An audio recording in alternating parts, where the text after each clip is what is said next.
Hey, how's it going? This is part 2 of a pair of videos where I'm listing my top 5 favourite and top 5 least favourite SubZero costumes. If you haven't seen part 1, go back and watch that now because I'm gonna reference it in this one. And there might be spoilers or whatever, so do that. Anyway, without further ado, this is my top 5 worst SubZero costumes of all time. Let's go. Number 5. Classic rubber or molded plastic or whatever it is, now with added steam for some reason. From Mortal Kombat 4. This costume came so close to being awesome, but they bungled it somehow. It's basically the other classic outfit that topped my list of favourite SubZero costumes, and they tried to make his arms and legs look all cold and icy as they've done in other MK games, and I do like it when they pull it off well. The problem is, here it looks like he dipped his extremities into buckets of blue paint, and it looks like ass. Also, they clearly tried to add some kind of cool mist coming off of him, but for some reason they made it rise instead of fall, as it would, being cold. So it just looks like steam. Which is dumb. Number 4. Old Man SubZero from MK Deadly Alliance. Imagine this. You had MK4 a couple of years ago where SubZero looked awesome, and now you've got the brand new Mortal Kombat game, the first one on a new generation of console.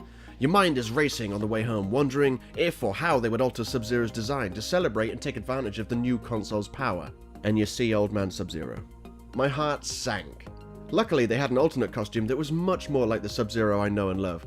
I don't want SubZero to be an old man, and on top of that, he's wearing an outfit that's a little too close to the next entry on the list for my liking. Number 3. Kuai Liang from MK3, MK Trilogy, and MKX. Imagine this. You had MK2 a couple of years ago where SubZero looked awesome, and now you've got the brand new Mortal Kombat game, the first one on a new generation of console.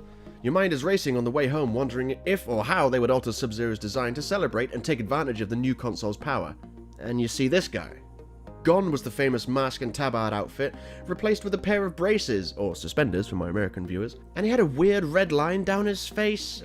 I honestly don't know if they meant for this to look like a scar or just look like face paint, but the bottom line is, this guy didn't look like SubZero, and that's a problem for a guy called SubZero. Number 2. Crappy puffer jacket from MKX. Imagine this. You had MK9. Okay, I'm not gonna make the same joke, okay, but the principle remains. I imagine this is gonna be the only controversial one.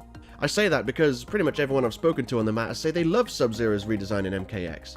I hate it. SubZero's default costume at MK9 was awesome, very fitting. Why didn't they just slightly evolve that? That would have been good. It looks like he's wearing a sleeveless puffer jacket, which you wouldn't need if you had Mastery of Ice. I said a similar thing about his feathered neckline in the previous video, but I let that one slide because it looked cool.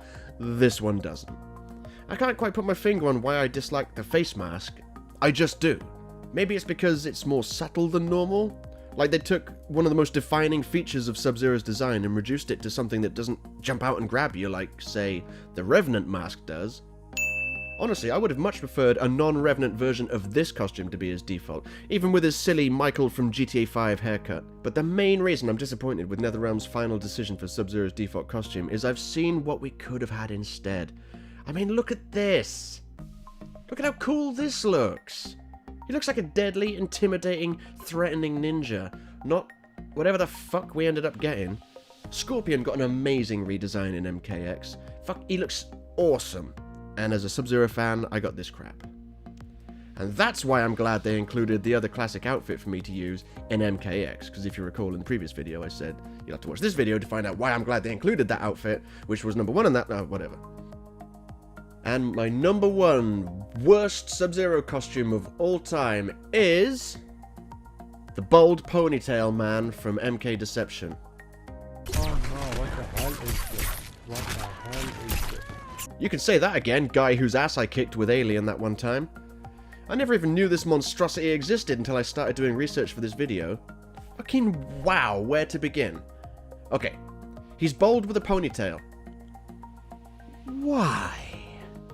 Up until this point, we've only seen SubZero without a hood thing 2 or 3 times, and each time he had a head full of short hair. Now he's somehow got less and more hair at the same time?